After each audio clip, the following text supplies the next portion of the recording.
9 ಗಂಟೆಯಿಂದ ಇಷ್ಟೊತ್ತವರೆಗೂ ಇನ್ನೂ ಹಾಕಿಲ್ಲ. ಇನ್ನೂ ಅಲ್ಲಿ ತುಂಬಾ ಕ್ಯೂ ಇದೆ. ಹೌದು, ಕ್ಯೂ ಇದೆ. 3 ಗಂಟೆ 4 ಗಂಟೆ ಆಗುತ್ತೆ ಅಂತಾರೆ. ಹೌದಾ? ಹಾಂ, ವ್ಯಾಪಾರ ಎಲ್ಲ ಆಗ್ತಿದೆ. ವ್ಯಾಪಾರ ಇಲ್ಲ, ಹೋಗಿದೆ ಇಲ್ಲೇ ಆಗ ಟೈಮ್ ಪಾಸ್ ಆಗ್ತಾ ಇದೆ, ಎಲ್ಲ ಆಗ್ತಿದೆ. ಹಾಂ, ಮತ್ತೆ ಎಷ್ಟಾಗ್ತಿದೆ ಈಗ ದಿನಕ್ಕೊಂದು ಬಾಡಿಗೆ? ಗಿಡಕ್ಕೆ ಆಗ್ತಾ ಇಲ್ಲ ಮೇಡಮ್, ಹೋಗೋದೇ ಲೇಟ್ ಆಗುತ್ತೆ. ಹ್ಞೂ, ಅಂದ್ರೆ ಮಧ್ಯಾಹ್ನ ತನಕ ಇಲ್ಲೇ ಇದ್ದೀರಲ್ಲ, ಹಾಂ, ಅದಕ್ಕೆ ಎಷ್ಟಾಗ್ತಿದೆ ಅಂತ. ಮಧ್ಯಾಹ್ನ ಮೇಲೆ ದುಡಿಯಕ್ಕೆ ಆಗ್ತಿದೆ? ಒಂದು 300-400 ರೂಪಾಯಿ ಆಗೋದು ಅಷ್ಟೇ. ನೀವು ಎಷ್ಟು ವರ್ಷದಿಂದ ಆಟೋ ಓಡಿಸ್ತಾ ಇದ್ದೀರಾ? ನಾನು 93ರಿಂದ ಓಡಿಸ್ತಾ ಇದ್ದೀನಿ. ಹೌದಾ? ಹ್ಞೂ, ಅವಾಗೆಲ್ಲ ಈ ಥರ ಸಮಸ್ಯೆ ಏನಿರಲಿಲ್ಲ. ಆವಾಗೆಲ್ಲ ಪೆಟ್ರೋಲ್ ಇತ್ತು, ಈಗ ಗ್ಯಾಸಿಂದ ಈ ಥರ ಸಮಸ್ಯೆ ಆಗಿದೆ ಅಷ್ಟೇ. ಈಗ ಜೀವನ ಮಾಡೋಕೆ ಕಷ್ಟ ಆಗ್ತಿದೆ. ಕಷ್ಟ ಆಗ್ತಿದೆ. ಈಗ ಮಕ್ಳಿಗೆ ಫೀಸ್ ಕಟ್ಟೋಕ್ಕಾಗಲ್ಲ, ಮನೆ ಬಾಡಿಗೆ ಕಟ್ಟೋಕ್ಕಾಗಲ್ಲ, ಭಾರಿ ತೊಂದರೆ ಇದೆ. ಮಕ್ಳಿಗೆ ಇದೆ. ಫೀಸ್ ಕಟ್ಟಾಗಿದೆ ಅಥವಾ ಇನ್ನು ಇನ್ನೂ ಕಟ್ಟಬೇಕು? ಕಟ್ಟಬೇಕು, ಇನ್ಮೇಲೆ ಕಟ್ಟಬೇಕು ಮೇಡಮ್. ಸರ್ಕಾರಕ್ಕೆ ಏನು ಹೇಳ್ತೀರಾ? ಸರ್ಕಾರಕ್ಕೆ ಏನೇನು ಆಟೋದವ್ರಿಗೆ ಏನಾರು ಒಂದು ಒಳ್ಳೇದು ಮಾಡಲಿ.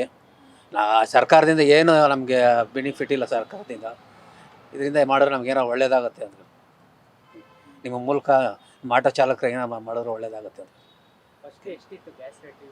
ಗ್ಯಾಸ್ ಮೊದಲು 56 ರೂಪಾಯಿ ಇತ್ತು, ಈಗ 90 ರೂಪಾಯಿ ಆಗಿದೆ. ಒಂದು ತಿಂಗಳಿಂದ 56 ರೂಪಾಯಿ ಇತ್ತು, ಈಗ 90 ರೂಪಾಯಿ ಆಗಿದೆ. ಈಗ 110 ರೂಪಾಯಿ ಆಗಿದೆ. ಇಲ್ಲಿ 90 ರೂಪಾಯಿಗೆ ಆಗ್ತಾ ಇದ್ದಾರೆ. ಇಲ್ಲಿ ಇದೆಯಾ, ಕ್ಲೋಸ್ ಆಗುತ್ತಾ? 3 ಗಂಟೆವರೆಗೆ ಆಗ್ತಾರಂತೆ. ಹ್ಞೂ, ಇಲ್ಲ 400 ರೂಪಾಯಿಗೇನು ಆಗ್ತಾ ಇದ್ದಾರಂತೆ ಅಷ್ಟೇ. 400 ರೂಪಾಯಿ ಹಾಕಿದ್ರೆ ಒಂದು 1000-1500 ರೂಪಾಯಿ ಮಾಡ್ಬೋದು ಅಷ್ಟೇ, ಎಲ್ಲ ಸೇರಿ. ಹ್ಞೂ, ಸರಿ, ಓಕೆ. ಕಷ್ಟ ಆಗ್ತಾಯಿದೆ, ಜೀವನ ಕಷ್ಟ ಆಗ್ತಿದೆ. ಇದರಿಂದ ಏನಾದ್ರು ಸರ್ಕಾರ ನಮ್ಗೆ ಒಳ್ಳೇದು ಮಾಡಿದ್ರೆ ಒಳ್ಳೇದು.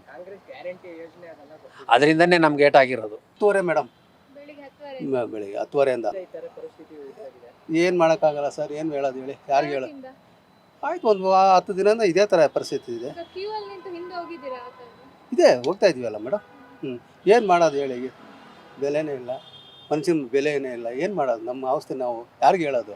ಈಗ ಒಂದು ದಿನಕ್ಕೆ ಎಷ್ಟು ಬಾಡಿಗೆ ಆಗ್ತಿದೆ? ನಮ್ಮ ಒಂದು 500 ರೂಪಾಯಿ ಮಾಡೋದು ಇಷ್ಟ. ಈಗ 400 ರೂಪಾಯಿ ಕೊಡ್ತಿದ್ದಾರೆ ಅಂತಲ್ಲ, 400 ರೂಪಾಯಿ ಹಾಕಿಸ್ಕೊಂಡ್ರೆ ಎಷ್ಟು ದುಡಿಬಹುದು? 400 ರೂಪಾಯಿಗೆ 400 ರೂಪಾಯಿ ಅಂದರೆ ಡಬಲ್ ಮಾಡ್ಬೋದು, ಒಂದು 700-800 ರೂಪಾಯಿ ಮಾಡ್ಬೋದು. ಮತ್ತು ಅದು 400 ರೂಪಾಯಿ ಆದರೆ 400 ರೂಪಾಯಿನೂ ದುಡಿಮೆ ನಮಗೆ ಅಷ್ಟೇ, ಬೇರೆ ಏನಿಲ್ಲ. ಇನ್ನೇನು ಮಾಡ ಸಾಕ್ಸಕ್ಕಾಗ್ತಿದೆ? ಆಗಲ್ಲಮ್ಮ, ಏನು ಮಾಡೋಕ್ಕಾಗುತ್ತೆ ನೋಡಿ. ಇಲ್ಲೇ ಟೈಮ್ ಆಗೈತಲ್ಲ, ಹಾಫ್ ಡೇ ಆಗೋಯ್ತು. ಇದ್ರ ಮೇಲೆ ಏನು ಮಾಡೋಕ್ಕಾಗುತ್ತೆ? ಏನು ಮಾಡೋಕ್ಕಾಗಲ್ಲ. ಮನೆಯಲ್ಲೆಲ್ಲ ಏನು ಹೇಳ್ತಾರೆ? ಏನು ಹೇಳ್ತಾರೆ? ಏನು ಹೇಳೋದಿಲ್ಲ. ತಂದು ಕೊಟ್ಟರೆ ಜೀವನ ಮಾಡಿಸ್ತೀನಿ, ಇಲ್ಲಾಂದರೆ ಇಲ್ಲ ಅಂತಾರೆ. ಇನ್ನೇನು ಸರ್ಕಾರಕ್ಕೆ ಏನು ಹೇಳ್ತೀರಾ? ಸರ್ಕಾರಕ್ಕೆ ಏನು ಮಾಡಬೇಕು? ಭಾಳ ಒಳ್ಳೆ ಸರ್ಕಾರ, ಸೂಪರ್ ಸರ್ಕಾರ. ಅವರು ಎಲ್ಲ ದೊಡ್ಡ ದೊಡ್ಡ ಇದರಲ್ಲಿ ಹೋಗ್ತಾ ಇದ್ದಾರೆ. ಆಟೋದವ್ರು ಎಲ್ಲಂಗ ಹೋಗಲಿ, ಸಾಯಲಿ ಬಿಡಲಿ, ಅವ್ರಿಗೆ ಇದಿಲ್ಲ. ಅವ್ರಿಗೆ ಎಲೆಕ್ಷನಲ್ಲಿ ನಿಂತವ್ರೆ, ಬಾಗಲಕೋಟೆನ ದಾವಣಗೆರೆಯಲ್ಲ. ನಮ್ಮ ಈ ಥರ ಎಲ್ಲ ನೋಡೋರು ಇಲ್ಲ. ಏನು ಮಾಡೋದು ಹೇಳಿ? ಗ್ಯಾರಂಟಿ ಯೋಜನೆ ಅದೆಲ್ಲ ಬರ್ತಿದೆ ಈಗ ಮನೆಗೆ, ಗೃಹಲಕ್ಷ್ಮಿ. ಕೆಲವರು ತಿಂಗಳು ಬರುತ್ತೆ, ಕೆಲವರು ತಿಂಗಳು ಬರೋದಿಲ್ಲ. ಹೇಳಿ ಮೇಡಮ್, ನಮ್ಮವ್ರು ಇಷ್ಟು ವರ್ಷದಿಂದ ಇದ್ದೀವಿ. ಆಟೋದು ಬೇರೆ ಊರಿಂದ ಬಂದಿರೋರಿಗೆಲ್ಲ ಕ್ವಾರ್ಟರ್ಸ್ ಕಟ್ಕೊಡ್ತಾರೆ. ಇಷ್ಟು ವರ್ಷ 40 ವರ್ಷದಿಂದ ಗಾಡಿಗಳು ಓಡಿಸ್ತಾ ಇದ್ದೀವಿ. ಆಟೋದವ್ರಿಗೆ ಒಂದು ಮನೆ, ಒಂದು ಕ್ವಾರ್ಟರ್ಸ್ ಇಲ್ಲ ಮೇಡಮ್, ಒಂದು ಪಿಂಚಿನ ಇಲ್ಲ. ಹಾಂ, ಏನಾದ್ರು ಮಾಡಬೇಕಲ್ಲ ಮೇಡಮ್ ಹೇಳಿ? ಸರ್ಕಾರ ಮಾಡಲ್ಲ, ಯಾವುದೇ ಸರ್ಕಾರ ಇಲ್ಲ, ಯಾವ ಸರ್ಕಾರ ಬಂದರೂ ಮಾಡಲ್ಲ. ಯಾವ ಊರು ಬಿಟ್ಟು ಬಾಂಗ್ಲಾದೇಶದಿಂದ ಬಂದಿರೋರಿಗೆಲ್ಲ ಕ್ವಾರ್ಟರ್ಸ್ಗಳು ಕೊಡ್ತಾರೆ ಅಂದರೆ, ಈ ಊರಲ್ಲಿ ಹುಟ್ಟಿ ಬೆಳೆದಿರೋರಿಗೆ ಇಲ್ಲ ಅಂದರೆ ನಾವು ಏನು ಎಲ್ಲಿ ಹೇಳಿ ಮೇಡಮ್? ಯಾವ ಸರ್ಕಾರ ಬಂದರೂ ನಮಗೆ ಏನಿಲ್ಲ ಸರ್, ಬರೀ ಅಷ್ಟೇ. ನಮ್ಮ ನಮ್ಮ ಜಗನ್ನಾಥ್ ಅಂತಾರಲ್ಲ, ನಾವು ದುಡಿಮೆ ಮಾಡಬೇಕು, ಹೋಗ್ಬೇಕು ಅಷ್ಟೇ, ಬೇರೆ ಏನು ಮಾಡೋಕ್ಕಾಗಲ್ಲ ಅಷ್ಟೇ ಸರ್. ಸಂಜೆ ತನಕ ಇಲ್ಲ ಆದ್ರೆ ಹೇಗೆ ಮತ್ತೆ ಜೀವನ ನಡೆಯೋದು? ಏನು ಮಾಡಬೇಕು ಮ್ಯಾಮ್, ಅರ್ಥ ಆಗ್ತಾ ಇಲ್ಲ ನಮಗೆ ಅಷ್ಟೇ. ಮತ್ತು ನಾಳೆ ಒಂದು 400 ರೂಪಾಯಿ ತನಕ ಹಾಕಿದ ಗ್ಯಾಸ್ ಓಡಿಸ್ಬೇಕು, ಮತ್ತು ಆಗಿದ ಸರ್ ಮತ್ತೆ ಕ್ಯೂ ನಿಂತ್ಕೋಬೇಕು. ಬೇರೆ ಏನು ದಾರಿ ಇಲ್ಲ. ಯಾರಿಗೂ ಹೇಳೋದು? ನಮ್ಮ ಮಾತಿಗೆ ಬೆಲೆ ಕೊಡ್ತಾರೋ ಗೌರ್ಮೆಂಟ್ ಅವರು? ಕೊಡಲ್ಲ. ಏನು ಮಾಡೋಣ ಅಷ್ಟೇ. ಒಂದು ಜೀವನ ಅಲ್ಲ ಅಷ್ಟೇ ನಮ್ಮದು. ಆಟೋದವರು ಇರೋ ಗಂಟೆ ದುಡಿಯೋದು, ಇಲ್ಲಾಂದರೆ ಇಲ್ಲ.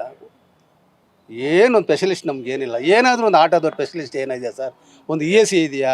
ಒಂದು PF ಇದೆಯಾ? ಏನಾದರೂ ಒಂದು ಇದೆಯಾ? ಏನಿಲ್ಲ ಮೇಡಮ್. ಗೌರ್ಮೆಂಟ್ ಏನಾದರೂ ನಾವು ನೋಡಿ ಮಾಡಿದ್ರೆ ಒಳ್ಳೇದು ನಮಗೆ. ಆಟೋದವ್ರಿಗೆ, ವಯಸ್ಸಾಗಿರೋರಿಗೆ ಒಂದು ಪಿಂಚನು, ಒಂದು 50 ವರ್ಷ ಆಗಿದ್ಮೇಲೆ ಒಂದು ಪಿಂಚನ್ ಮಾಡಿದ್ರೆ ಒಳ್ಳೆಯದು. ನಮ್ಮ ಮಕ್ಕಳಿಗೆ ಒಂದು ಸ್ಕೂಲ್ ಕಾಲೇಜು ಸ್ಕಾಲರ್ಶಿಪ್ ಅದು ಇದಕ್ಕೆ ಸ್ವಲ್ಪ ಮಾಡಿದ್ರೆ ಒಳ್ಳೇದು ಮೇಡಮ್. ನಾವು ಯಾರ್ದು ಕೇಳೋದು? ಪ್ಯಾಸೆಂಜರ್ ಬರ್ತಾರೆ, ಒಂದು 10-5 ರೂಪಾಯಿ ಕೇಳಿದ್ರೆ ಒಂಥರ ಸಂಕಟ ಮಾಡ್ತಾರೆ. ಯಾಕೆ ಕೊಡಬೇಕು, ಏನು ಕೊಡಬೇಕು ಅಂತ ಕೇಳ್ತಾರೆ. ನಾವು ಯಾರ್ದು ಕೇಳೋಣ? ಇಷ್ಟೇ ಮೇಡಮ್, ಇನ್ನೇನು ಹೇಳೋಕೆ ಇದು ಮಾಡ್ತಾಯಿಲ್ಲ. ದಿನ ಇದೆ ಸೆಷನಲ್ಲಿ ಕುತ್ಕೊಂಡು ಹಾಂ, ಈ ಥರ ಕಷ್ಟಗಳು ಹೇಳಲ್ಲ. ನಾವು MLA ಗಳಿಗೆ MP ಗಳಿಗೆ IPL ಟಿಕೆಟ್ ಫ್ರೀಯಾಗಿ ಕೊಡಬೇಕು 3 ಇಂದ 4 ಅಂತೆಲ್ಲ ಏನು ಅವ್ರಿಗೆ ಏನು ಸರ್ ಹೇಳೋದು, ನಮ್ಮ ಆಟೋದವ್ರ ಹೇಳಿ ಅವರೆಲ್ಲ ಇದಾಗೋದು ಸರ್. ನಮಗೆಲ್ಲ ಬೆಲೆನೇ ಇಲ್ಲ ಸರ್ ಆಟೋದವ್ರಿಗೆ, ಹೇಳ್ತಾ ಇದ್ದೀನಲ್ಲ. ನಮ್ಮ ಕೈಲಿ ಏನೇ ಆಗಲ್ಲ ಸರ್. ಬರಬೇಕು, ಆಟೋ ದುಡಿಬೇಕು, ಮನೆ ತೊಗೊಂಡೋಗಿ ಕೊಡಬೇಕು ಅಷ್ಟೇ ಸರ್. ನಮ್ಮ ಮಾತಿಗೆ ಇಷ್ಟು ವರ್ಷಗಳು ಗಾಡಿ ಓಡಿಸ್ತಾ ಇದ್ದೀವಿ ಸರ್. 1 ರೂಪಾಯಿ ನಮಗೆ ಬೆಲೆ ಏರಿಕೆ ನೋಡ್ತಾ ಇದ್ರಲ್ಲ. ಹೋಟ್ಲಲ್ಲಿ ಟೀ ಕುಡಿಯೋಕ್ಕಾಗೋದು, ಬೆಳಗ್ಗೆ ಟೀ ಕುಡ್ದಿಲ್ಲ ಸರ್, ನಾಷ್ಟ ಇಲ್ಲ, ಏನು ಮಾಡೋದು ಹೇಳಿ? ನಮ್ಮ ಕಷ್ಟ ಯಾರಿಗೆ ಹೇಳೋದು ಹೇಳಿ?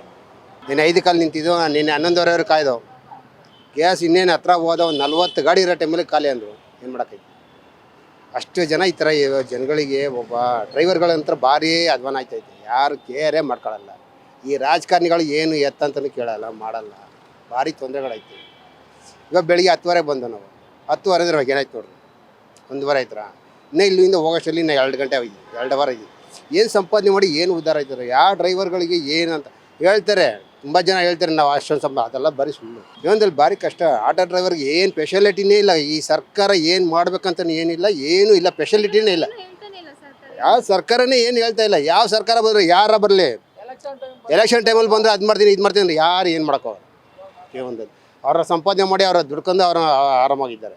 ಅದೇ ಮಕ್ಕಳ ಭವಿಷ್ಯ ಏನಿಲ್ಲ. ಒಂದು ಆಟೋ ಡ್ರೈವರ್ಗೆ ಒಂದು ವಸತಿ ಏನಿಲ್ಲ, ಏನು ಇದೇ ಇಲ್ಲ. ರಾಜಕಾರಣಿಗಳಿಗೆ ಆಟೋದವ್ರ ಬಗ್ಗೆ ಅಂದರೆ ಒಂಥರ ಕೇವಲವಾಗಿ ನೋಡ್ತಾರೆ ಹೊತ್ತು ಇವನು ಇದಿಲ್ಲ. ಜೀವನ ನಡ್ಸಕ್ ಆಗ್ತಿದೆ ಈಗ. ಜೀವನ ನಡ್ಸೋಕ್ಕೆ ಇವಾಗ ಈ ಟೈಮಲ್ಲಿ ಆಯ್ತಲ್ವಲ್ಲ. ಇವಾಗ ಇನ್ನೇನು ಬರ್ತಲ್ಲ. ಇವಾಗ ಏಪ್ರಿಲ್ ಆದಮೇಲೆ ಮಕ್ಕಳಿಗೆ ಎಜುಕೇಷನ್ ಇದು ಫೀಸ್ ಕಟ್ಟಬೇಕು. ಇದೆಲ್ಲ ಲಕ್ಷಾಂತರ ರೂಪಾಯಿ ಇಲ್ಲಿಂದ ಹೋಗ್ತಾರಲ್ರಿ ನೋಡೋಣ. ಏನು ಲೋನ್ ಕೊಡ್ತಾರೆ ನಮಗೆ? ಆಟೋದವ್ರನ್ನೇ ಲೋನ್ ಕೊಟ್ಟರೆ ಸಾಕು. ಅಯ್ಯೋ ಲೋನೇ ಕೊಡಲ್ಲ ಅಂತಾರೆ. 50 ವರ್ಷ ಆದಮೇಲೆ 55-56 ವರ್ಷ ಆಗೋಯ್ತು. ಇನ್ನೇನು 30 ವರ್ಷ ಸರ್ಚ್ ಮಾಡಿಬಿಟ್ಟಿದ್ದೀವಿ. ಇನ್ಮೇಲೆ ಇನ್ನೇನಿಲ್ಲ ನಾವು ಮಾಡೋದು.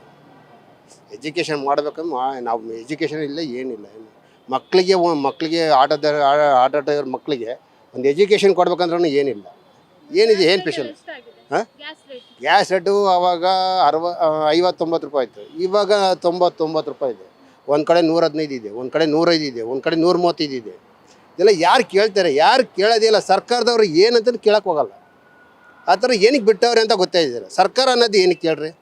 ಜನಗಳಿಗೆ ಏನೋರ ಆತ್ಮನ ಕೊಟ್ಟಿರ್ತಾನೆ. ನಾವು ಒಂದು 5 ರೂಪಾಯಿ ಜಾಸ್ತಿ ಪ್ಯಾಸೆಂಜರ್ದಾಗ ಕೇಳೋಕೋದ್ರೆ ಏನಕ್ಕಪ್ಪ ಕೊಡಬೇಕು ಅಂತಾರೆ. ಜನಗಳಿಗೆ ಭಾರಿ ತೊಂದರೆ ಆಗ್ಬಿಟ್ಟಿದೆ ಮೇಡಮ್. ಆಟೋ ಡ್ರೈವರ್ಗಳು ಮಾತ್ರ ಭಾರಿ ಹಿಂಸೆ ಆಗ್ತಾರೆ, ಸಿಕ್ಕಾಬಿಟ್ಟೆ. ಅದ್ರ ಬಗ್ಗೆ ಏನಾರು ಆಲೋಚನೆ ಮಾಡಬೇಕು ಸರ್ಕಾರ. ಏನಾರು ಒಂದು ಮಾಡಬೇಕು. ಏನಾರ ಈ ತಿಂಗಳು 25 ತಾರೀಕುವರೆಗೂ ತುಂಬ ಕಷ್ಟ ಅಂತ ಹೇಳಿದ್ದಾರೆ. ಆ ಕಷ್ಟದಲ್ಲಿ ಏನೇನು ಐತಾರೋ ಗೊತ್ತಿಲ್ಲ.